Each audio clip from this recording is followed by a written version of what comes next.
Assalamualaikum warahmatullahi wabarakatuh. Nama saya Dila Audiana dari Prodi Ilmu Hukum Fakultas Ilmu Sosial dan Ilmu Politik. Mata kuliah Hukum Perkawinan. Dosen pengampu Bapak Muharir SH.MH. Pada pasal 1 Undang-Undang Perkawinan nomor 1 tahun 1974, pasal ini menyatakan bahwa perkawinan adalah sah apabila dilakukan menurut hukum masing-masing agama dan kepercayaannya. Tiap-tiap perkawinan dicatat menurut peraturan yang berlaku di daerah masing-masing.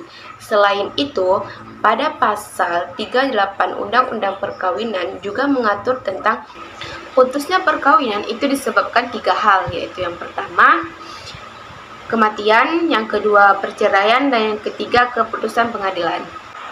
Putusnya perkawinan karena kematian terjadi ketika salah satu pihak dalam perkawinan meninggal dunia, baik itu si suami ataupun si istri. Hal ini disebut juga dengan istilah cerai mati. Beberapa hal yang berkaitan dengan putusnya perkawinan karena kematian yaitu hak waris, masa iddah, dan status hukum. Yang pertama, hak waris. Dengan kematian salah satu pihak, maka pihak lain berhak mewarisi atas harta yang ditinggalkannya. Yang kedua, masa iddah.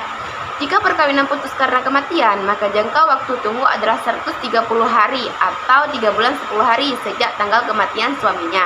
Selama masa ini, istri hendaknya menyatakan dukanya dengan meninggalkan harum-haruman, perhiasan, celak mata, minyak, baik minyak yang mengharumkan maupun tidak. Ada lagi status hukum. Status hukum. Akta kematian menentukan status hukum seseorang sebagai janda atau duda dari almarhum almarhumah. Dalam kesimpulannya, putusnya perkawinan karena kematian terjadi ketika salah satu pihak dalam perkawinan meninggal dunia. Hal ini berdampak pada hak waris, masa iddah, dan status hukum seseorang.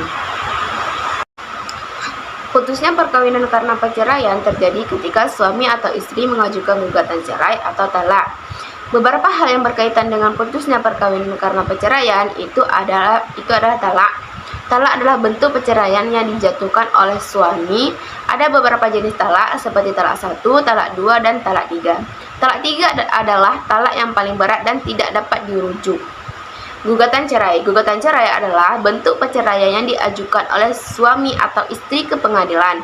Ada beberapa alasan yang dapat menjadi dasar gugatan cerai, seperti perselingkuhan, kekerasan dalam rumah tangga, atau ketidakcocokan antara suami dan istri.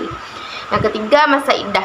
Jika perkawinan putus karena perceraian, maka jangka waktu tunggu adalah 90 hari sejak jatuhnya keputusan pengadilan yang mempunyai kekuasaan hukum tetap. Selama masa itu, istri atau suami tidak boleh menikah lagi.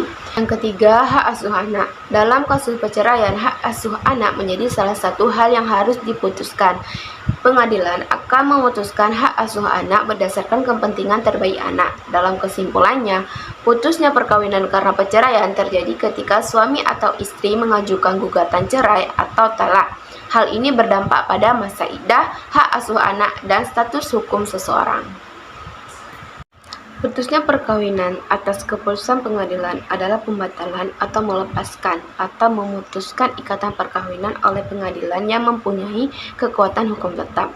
Pembatalan perkawinan berdasarkan pada Undang-Undang Nomor 1 Tahun 1974 tentang Perkawinan, Pasal 28 Ayat 1.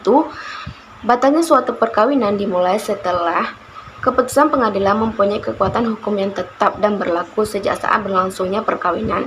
Sebelum putusan pengadilan mempunyai kekuatan hukum tetap, maka perkawinan masih dianggap sah dan berlaku. Putusan pengadilan yang dimaksud adalah perceraian yang dilakukan dengan putusan.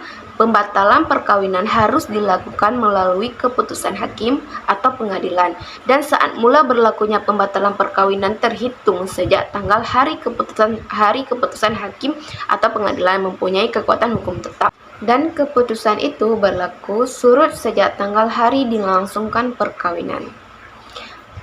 Hanya ini yang dapat saya sampaikan. Lebih dan kurang saya mohon maaf. Wabillahi taufiq wal hidayah. Wassalamualaikum warahmatullahi wabarakatuh.